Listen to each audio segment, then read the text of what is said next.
Hello, environmental science students. It's April 9th, and I'm here with your updates.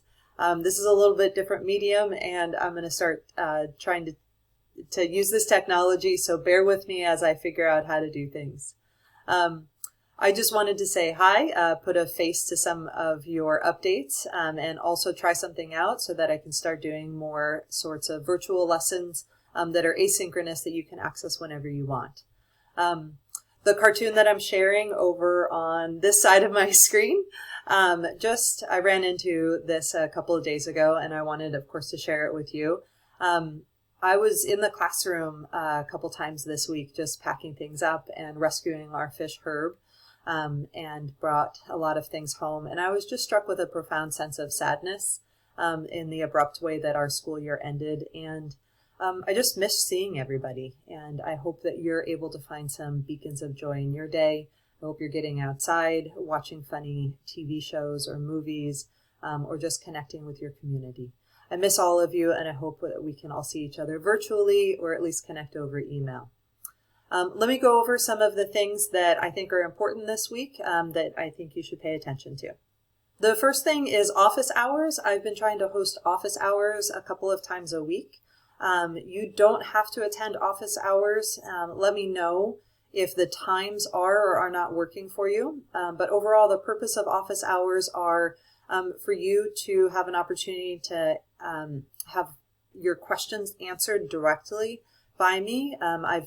In some of the office hours, I've been able to go over answers to some of the EKs or material that we've covered, and I'm happy to teach things one-on-one in that sort of space. You can also communicate to me via email or in office hours, maybe what's working for you or what's not working for you. Are those interactive lessons okay? Are the EKs? What would you like to see more of? Do you need more lectures or some more video lectures? It just gives you a chance to communicate that. And then what would you like to see less of as well? So what are things that haven't been going well or are too overwhelming and you're struggling with? Now, if office hours aren't working for you, please just reach out through email and let me know how I can work this out with you. There are very few people that are up to date on the work that I've been posting and the lessons. Part of that is our fault at Seattle Schools and teachers for when school wrapped up. We told you that everything was optional, and then all of a sudden there was an abrupt change from the state saying, no, school's not optional anymore. We need to have continuous distance learning. And then when the governor closed schools through the rest of the year, it made it obvious that we need to perfect or at least improve our distance learning. So there's a lot of you that have some old work that needs to get done, and you could at this point feel pretty overwhelmed with what that looks like. So here are some things to consider. Make a to-do list based on what I've posted on Schoology, and I'll flip over to Schoology in just a moment to show you where you can find that to-do list of what you should be doing. Overcome your paralysis by just starting. Start on something, maybe work on something for 15 or 30 minutes a day and see what you can get done. And then set a consistent routine that works for you. If working in the morning works or in the afternoon or the evening, maybe you've got limited access to technology and you're sharing a computer with siblings or somebody else in your household. Work out a schedule that you have consistent access and just chip away at that list. Always email me to let me know if you're falling further and further behind or you need to have a specialized list prioritizing what is most important for you. Hold on while I bring up Schoology and we'll look at where to find those resources. Right now you're looking at my Schoology page, and you can see right here where you can click. If you're just coming back online and haven't done any of the environmental science work, you can click on that. And here's some information, background information, where you can start on the lessons, what you need to do to assess your own knowledge. And so just getting started on those is a great place. If you have been keeping up on some of the other work and you just need to know what we're doing right now, of course you can click here in case you just need the current updates. We have started on air pollution, and there's a couple of units a couple of lessons that have been posted. That folder is just a little bit further down.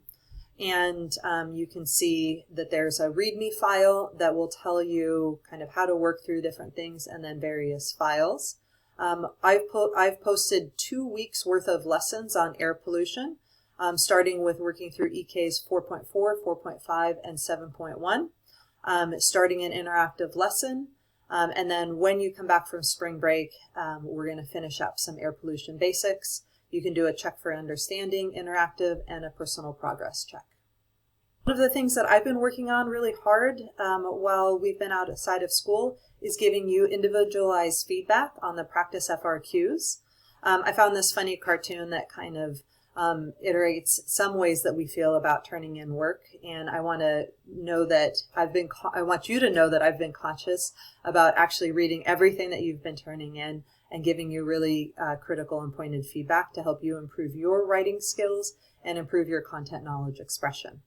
On those practice FRQs, I've given you a score, but there could also be but I've also given you typed or verbal feedback on your writing. I'll show you what that looks like in just a moment.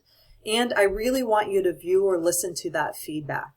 I will be marking this as complete on the source when you actually go back and look at the feedback, so that I know that you not only looked at the score, but why you achieved the score.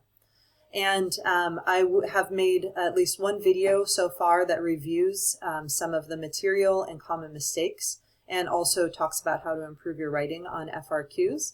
I highly recommend this for everybody, and I'll put that as a link after today's updates. And then I will be assigning some video viewing to the AP test takers as part of your review. So when you go on to Schoology, that turn-in box for the FRQs, you'll see where you have submitted your paper. You'll see a grade that it is assigned, and then you can go back and view the paper and view the comments. Once this little marked out eyeball turns back into green, I'll know that you have viewed the comments that I have made, and then I will mark that down in the source and give you the full credit for your FRQ. Right, and finally, I just wanted to let everybody know that I have started posting lessons and assignments that relate to air pollution. This is the last major unit on content that we haven't covered in class.